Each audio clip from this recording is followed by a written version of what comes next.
Welcome back to the lectures on drone systems and control.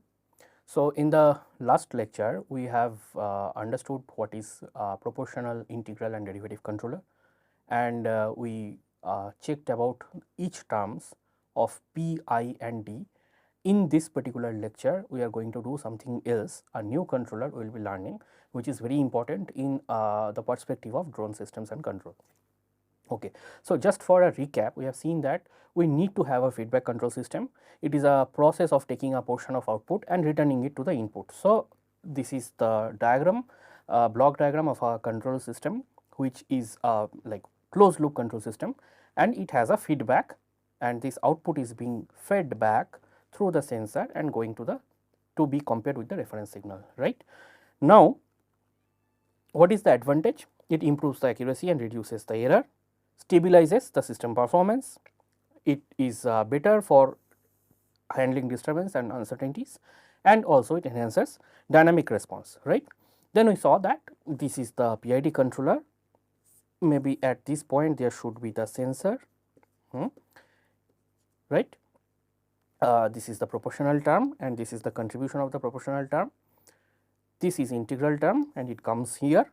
This is derivative action and this comes here, right. Now, this PID controller is a classical controller.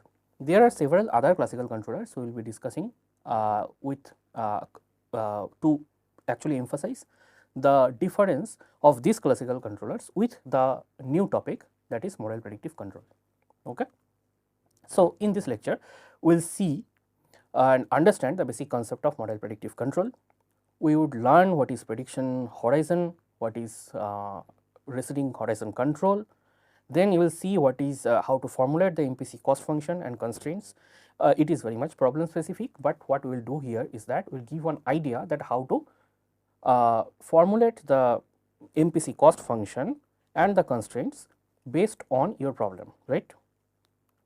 Then we will describe the optimization based control process, and finally we will talk about the advantages, the limitations and the applications of MPC in real world systems and control.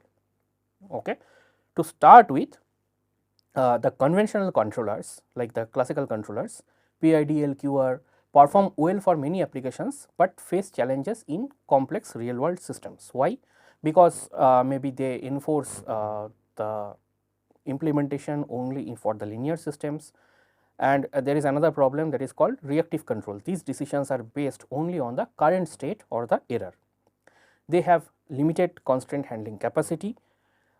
They cannot enforce actuator constraints or safety limits. So, the drone, the propeller speed, the motor rotation, in all these kind of terms, we know that there are certain limits. They cannot exceed those limits or bounds, and those cannot be handled easily in PID, LQR and this kind of classical controllers. Okay. Also, they cannot plan for the future. Whatever happens now, they will do only on that, unable to anticipate upcoming events or disturbances, right. Okay. It is challenging for multivariable systems. You know that PID will not work in this kind of scenarios. Performance degrades when variables are strongly coupled. Okay. Now, modern autonomous systems, as you are learning drone systems and control for some time through our lectures, you know that there will be scenarios where we have to predict what is the environment, how the environment is changing, whether in the vicinity there is any other drone flying. Based on that, should I change the ego drone, should it change its own trajectory or not. Then it needs to optimize the energy consumption. Okay. Then it needs to operate safely under certain constraints, right.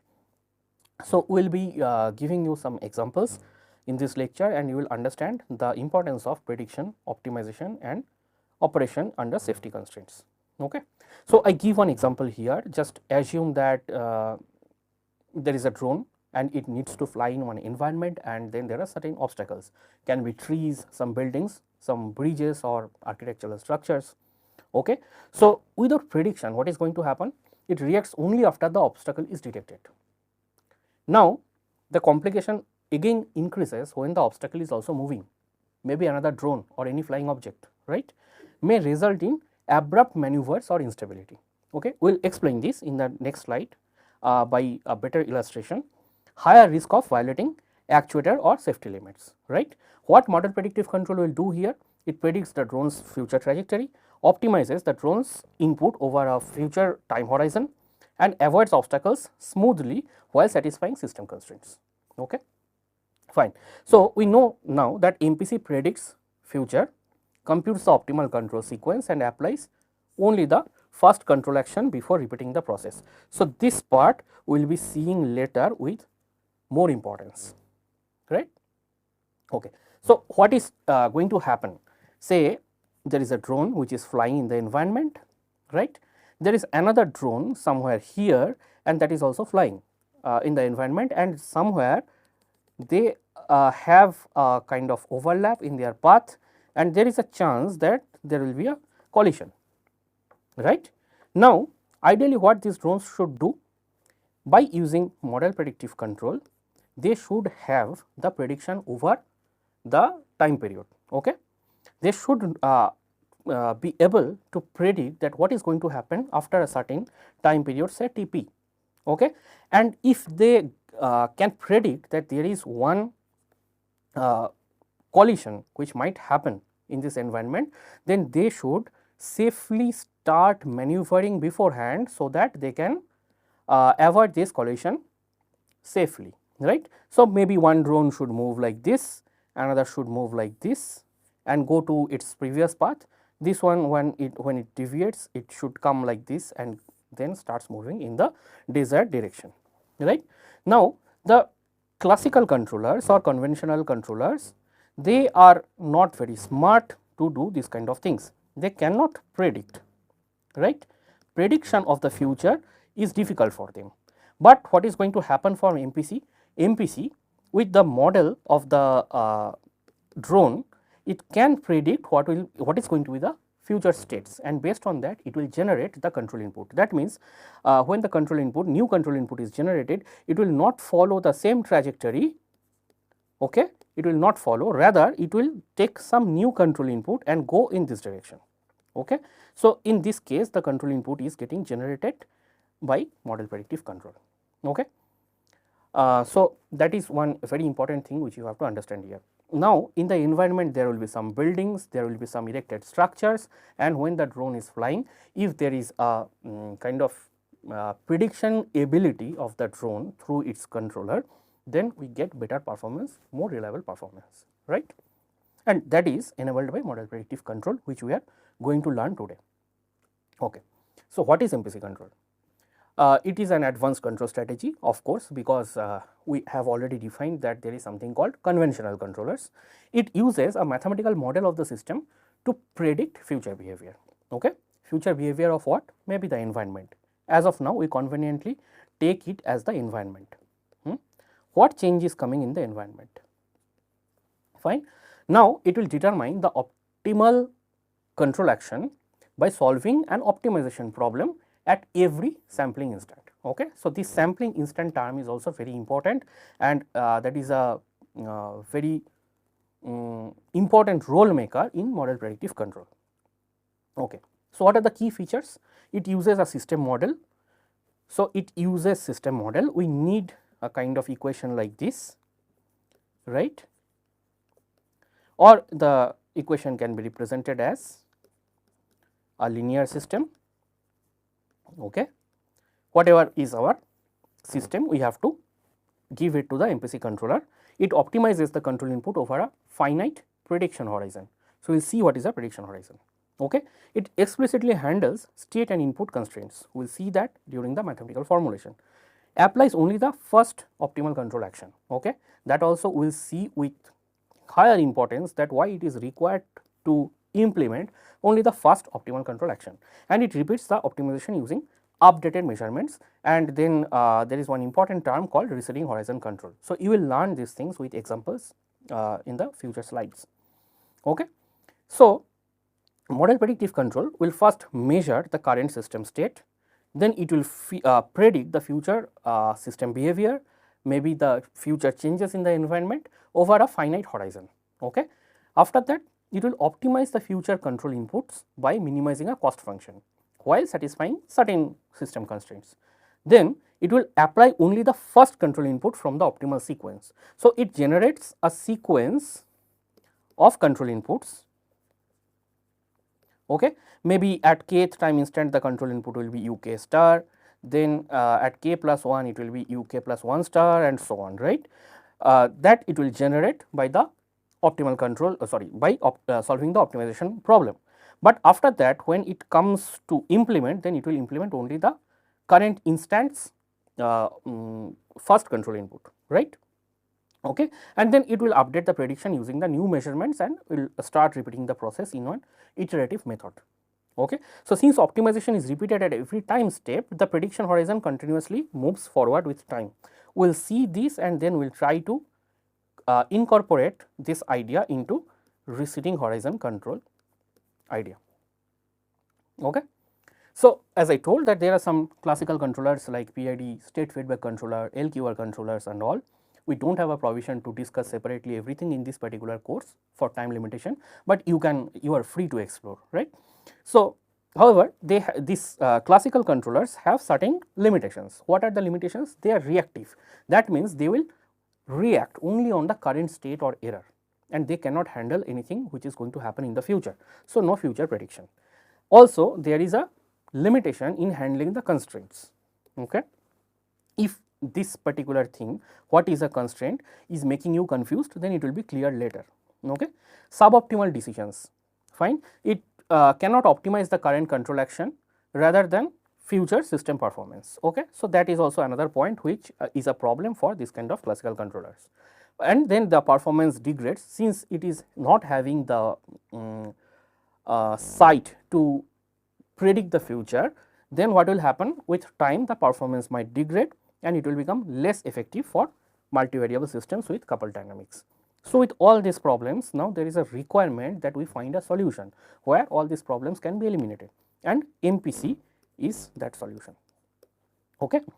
Now, modern autonomous systems require controllers that can predict future, optimize control actions, satisfy system constraints. So, we will come to MPC. So, we see that MPC, model predictive control, is predictive in nature, not reactive. It works on current state and predicted future states. It predicts system behavior. Then there will be an optimal control sequence or control input sequence U, say uk plus 1 as I was telling, over a horizon, over a time period, right. It is explicitly, it can incorporate the constraints in the optimization problem. Since it is it solves on optimization problem, we can handle the constraints. It can be useful for the multi input multi output systems. And then finally, when it comes to the feedback update, it happens in MPC as a receding horizon with repeated optimization or iterative optimization, right. So, there are certain key terminologies in model predictive control. So, first one is of course the prediction model, the mathematical model which is used to predict the future behavior. Then comes prediction horizon and that is, say we denote it as NP. Then comes something called control horizon. After that, there will be a reference trajectory, that means the desired future output or set point that the system aims to follow. Okay. Then there will be a cost function for the optimization problem, there will be constraints for the optimization problem, and finally, we solve the optimization in terms of minimizing this objective function or cost function subject to certain constraints, right. Then comes one important term, and that is called receding horizon control. We will see that later. Okay. So, first I would try to tell you what is the prediction model in model predictive control. The prediction model describes how the system evolves over time, of course, with in future how it is going to be. So, it is used to estimate the future behavior based on the current state and future control inputs. So, it will, this model predictive control will generate the control inputs for future in a sequence, and then it will start implementation in a certain fashion. So, just consider that there is one discrete time linear system where x is the state vector, xk is the state vector at time step k, uk is the control input vector, yk is the output of the system for this particular input, and then ABCD are the system matrices which you have seen in the state vector analysis and so on. Okay. Now, what is the purpose of the prediction model? Predict future systems and states and outputs, estimate the effect of the future control inputs to the system in that particular environment, form the basis for MPC optimization problem. So, once we get the prediction model, we would proceed towards getting the optimization problem and continuously have to update the predictions using new measurements. Fine. A more accurate prediction model generally leads to better MPC performance. Okay. That is like kind of very easy to understand that as the prediction model becomes more and more accurate, the performance of the model predictive controller will enhance, right. Now, the question is that once we can predict the future states, how do we choose the best control inputs? Okay. So, this is the key question in model predictive control. Okay. Now, in order to answer this question, what we need to know is the concept of prediction horizon and control horizon. Okay. So, first I will define the prediction horizon. So, what happens using the prediction model, MPC estimates the future evolution of the system over a finite time of steps. Okay. So, and that is called prediction horizon. So, if my current state is like this xk, then I would predict my states at xk plus 1, xk plus 2, then it goes to xk plus np, where np is the prediction horizon. So, till that time I am having the prediction, right. It starts from here and at current state we are predicting the future states, right, finite number of steps. Now, what is the prediction horizon? The number of future sampling instants. So, this is xk plus 1, this is xk plus 2, then xk plus 3 and so on.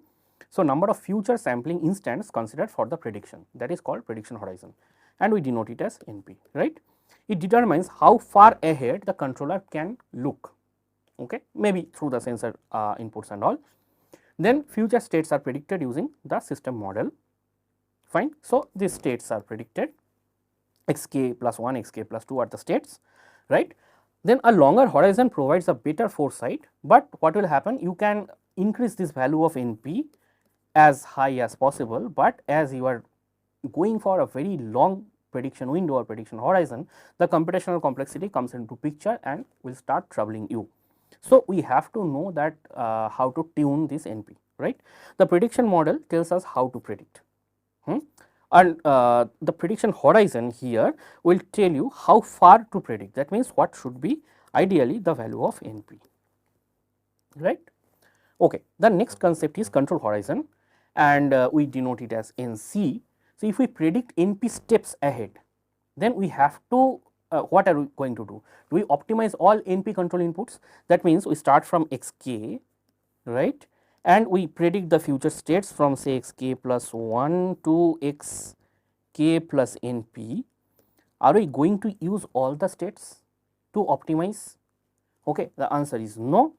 While the prediction horizon determines how far the into the future the system is predicting, control horizon specifies the number of future control inputs. So, it tells that you do not have to go till that point, rather you can have the control horizon or you can generate the control input sequence till this time, and in general it is less than the prediction horizon, and that is also for the like avoiding the problem of computational burden.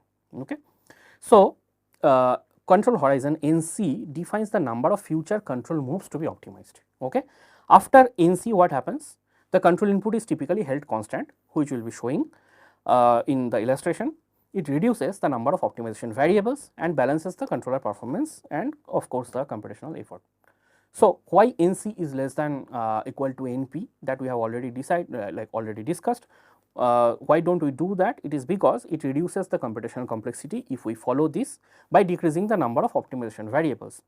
It enables the faster real time implementation, especially for fast dynamic systems, avoids unnecessary optimization for very long control horizon. That is why choosing NC less than equal to NP provides an effective balance between control performance and computational efficiency. Okay. So, that is the key, and now we get to know here that choosing NP, choosing NC are important, and finally, whatever you choose, you should follow NC less than equal to NP, right. Now, the most important thing in model predictive control comes into picture, and we will try to discuss it as elaborately as possible. So, what happens here? At time k, MPC computes an optimal sequence of future control inputs, right. So, what it is going to happen? We have the prediction. Based on that prediction till the time np from the current time, then we generate the control sequence till nc. Okay. Now, these control sequences are say optimal sequences, and then it will come as uk star, uk plus 1 star, uk plus 1 2 star, and we see that what should be our control effort till this particular time from the current time, and that comes to be k plus nc minus 1. However, when it comes to implementation, then we talk about the first control input only. So, we are not going to implement all these control sequences one by one. So, this might confuse you, but I will explain in some time. Okay. So, why this happens? Because after one sampling interval, the system state has changed. So, if there are two drones and you implement something based on your prediction, you do not know what is going to happen in the next time instant or next after next sample interval, right. So, the prediction actually keeps changing. So, as the prediction is changing, you also should have to change the control input. So, the entire sequence you cannot implement through the drone's controller. Rather, what you have to do? You have to implement only the first control input. That means, at that particular time instant what is happening. Okay. So, the system state can change, the new sensor measurements might be available in the next timestamp, then disturbances or modeling errors might have occurred, and the previous prediction is no longer completely accurate or believable, right. So, for all these scenarios, we are not going to compute everything, or sorry, we have to compute everything as optimal sequence, but not we are going to implement. We will be implementing only the first control input. Okay. And then MPC will again resolve the optimization problem to get the another control sequence for the same control horizon NC. Okay. So, I will show it here clearly. So, just assume that this is my time step, and say I start at time k and I go till the time k plus np, and that is what? That is my prediction horizon, right.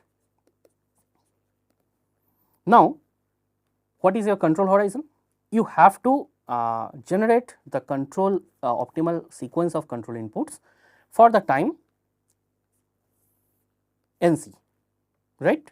So, it starts from k and it will come till k nc minus 1. So, this is going to be your control inputs, and it will come as uk star, uk plus 1 star, and so on, as we have seen here, right. Okay. What we are going to do? We will implement only one, right.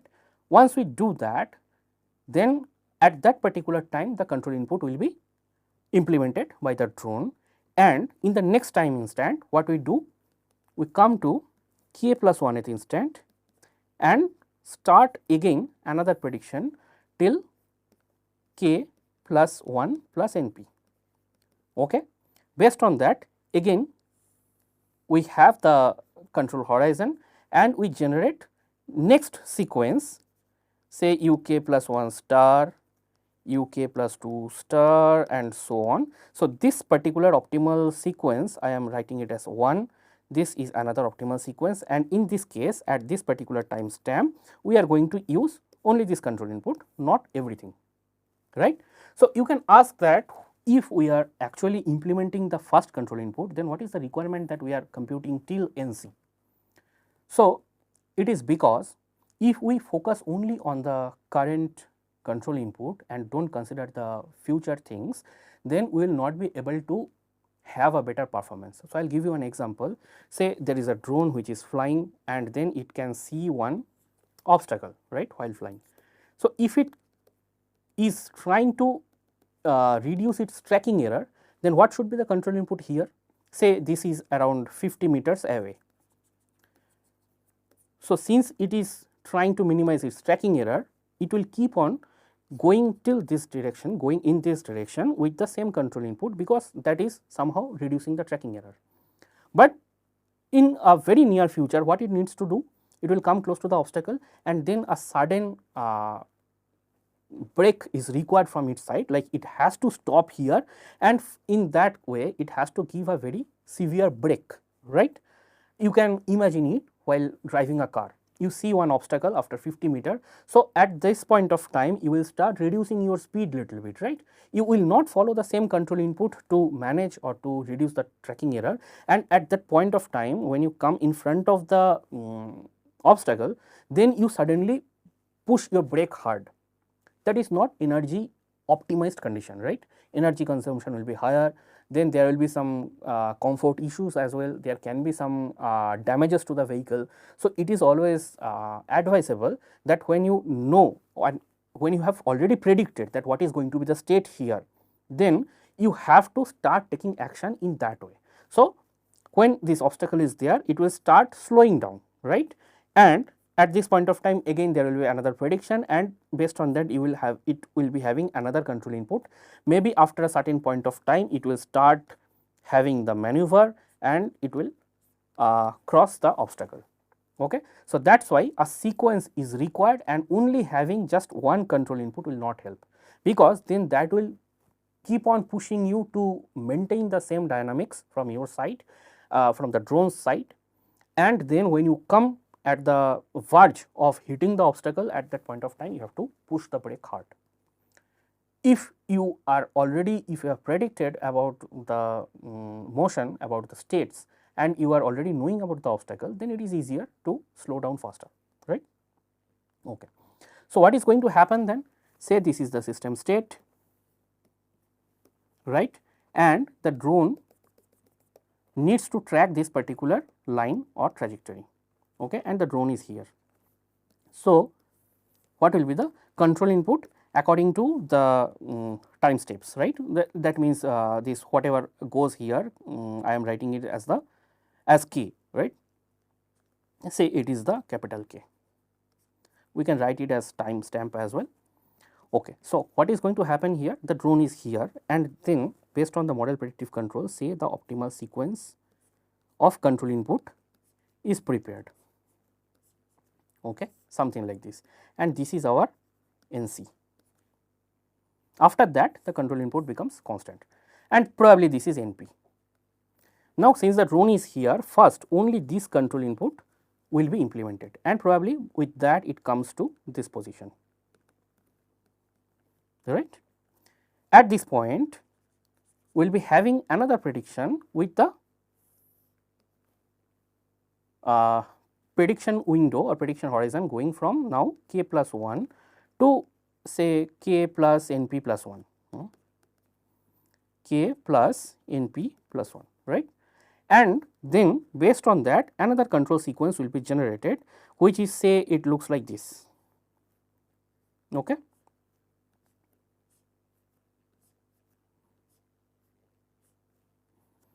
And then probably from here it goes constant. So, at this point of time what is going to happen? It will implement only this particular control input at that time step. So, this is k and this is k plus 1, right. So, probably it goes like this and it comes to k plus 2. Again there will be another horizon of the prediction, right, and then what will happen? Based on that another control input will be generated, and probably with that it will reach the trajectory and the tracking error will become 0, right. So, that is the main policy which happens in model predictive control. You have the prediction till the time NP starting from k. So, it will become starting from k to NP plus k, and based on this you have the control horizon NC. So, you generate or compute the optimal control thing as NC k to NC plus k, okay, accordingly, fine. So, once that happens here, then you have to implement only the first control input and you take a move. Again you do the prediction, you generate the control input again and then come here to the next step. So, like this you have to keep on traveling and then finally you reach the trajectory which you are tracking, right. So, this idea that every time your window of prediction is moving forward is called the receding horizon idea, okay. So, in the receding horizon control or moving horizon control, this is going to happen at every sampling instant. The controller measures the current system state, predicts the future system behavior over the prediction horizon, optimizes a sequence of future control inputs, applies only the first control input and shifts the prediction horizon forward. So, whatever it was there, it shifts to the next prediction horizon. Again the NP is going to be the same, right.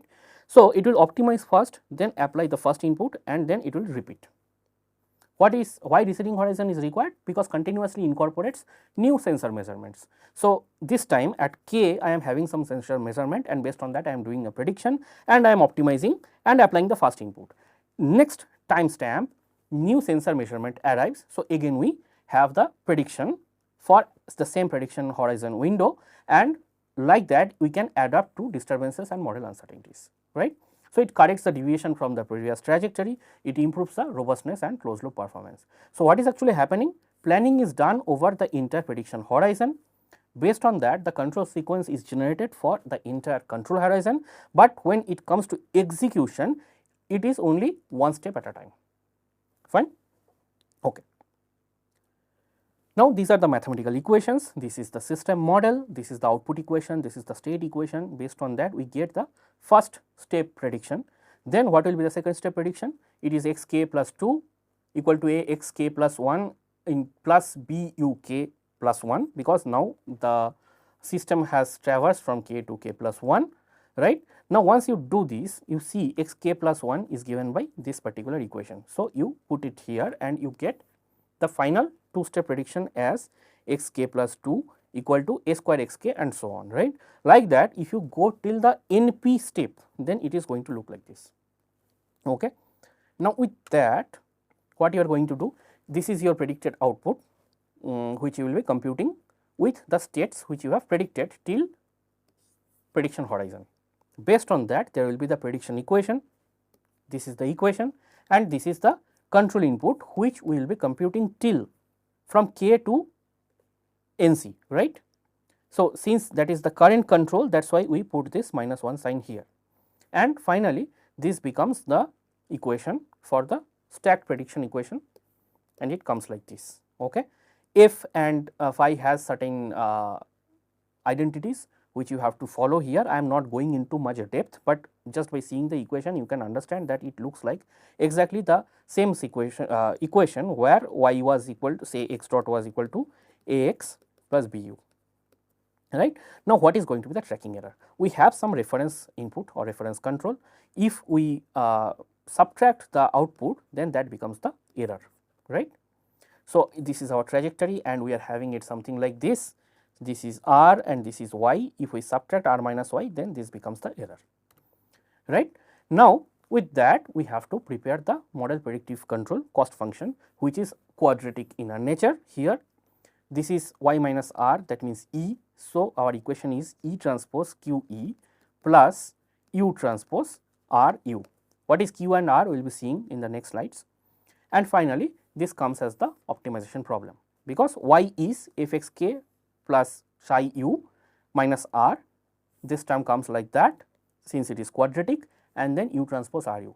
Now, the most interesting thing comes here. For MPC, we can handle the constraints, right, as we have told. So, they just assume that there are states and then the states can have some lower bound and upper bound.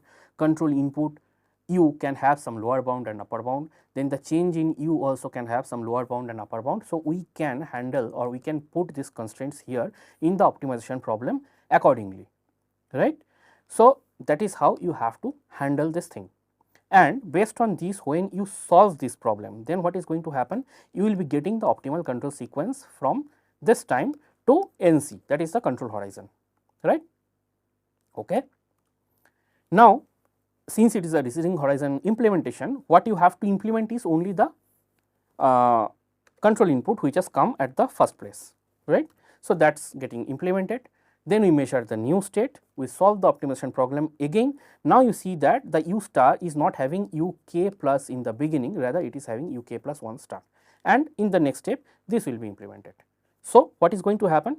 We have the system model, then there will be multi-step prediction till the prediction window NP, then prediction matrices will come into picture, we will generate the cost function, there will be constraints, with constraint and cost function, we are going to solve the optimization problem. What we get is the optimal control sequence, something like this, and then we keep on doing this for receding horizons, right.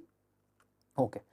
Now, one very important point here in MPC is that we have to tune certain parameters, that is prediction horizon, control horizon, Q is the tracking weight, R is the control weight, then sampling time as well. Based on all these, the performance of the model predictive control is going to change, and as you are going to increase the efficiency of the controller, you have to tune the parameters as accurately as possible, right. Okay. So, now it is a time to conclude this lecture. So, I will discuss on the advantages. It predicts the future system behavior, MPC, explicitly handles the input and state constraints, optimizes control actions over a future horizon, naturally supports multi-input, multi-output systems. It achieves improved tracking performance because of the prediction capability, produces smooth and stable control inputs because of the prediction, and then solving the optimization problem in each time step, adapts to changing operating conditions through feedback, and then we already know that when there comes the complex and safety critical systems, prediction becomes very important, and MPC can be used very efficiently in those kind of applications. What are the limitations? Because of this receding horizon thing or receding horizon idea, that it is computationally more intensive, it requires accurate system model predictive control. We need the system model first, and then we can start. Performance degrades with model mismatch, right. Parameter tuning can become challenging, so you have to be an expert here to get the parameters tuned as accurately as possible. High memory and processing requirements, since it is prediction this receding horizon, every time you have to store some amount of data. So, if the hardware is not fast, then it is going to be a problem for the online computations, right. So, may struggle with the fast system dynamics if the computation is low. Okay. And of course, if you do not do everything properly, if you do not tune correctly, if you do not take the balance between NP and NC, then stability is also not guaranteed. There are few applications. It use in drone systems and control where MPC can be useful. It can be useful in autonomous trajectory tracking, where you have to track a trajectory without any human control. Then there can be path planning and trajectory optimization. Obstacle and collision avoidance you already know, and also in the next module you will be knowing it with like more importance. Then there can be formation flying and swarm coordination. There can be precision landing and takeoff of the eVTOL aircrafts. Then there can be payload transportation, delivery systems by drones. Then there can be energy efficient flight management. There can be different applications like autonomous inspection, surveillance, mapping, and nowadays we are also seeing urban air mobility, UAV traffic management, air traffic management, all these. So, model predictive control with its prediction capability becomes useful in all these applications. Okay. So, here I conclude this lecture.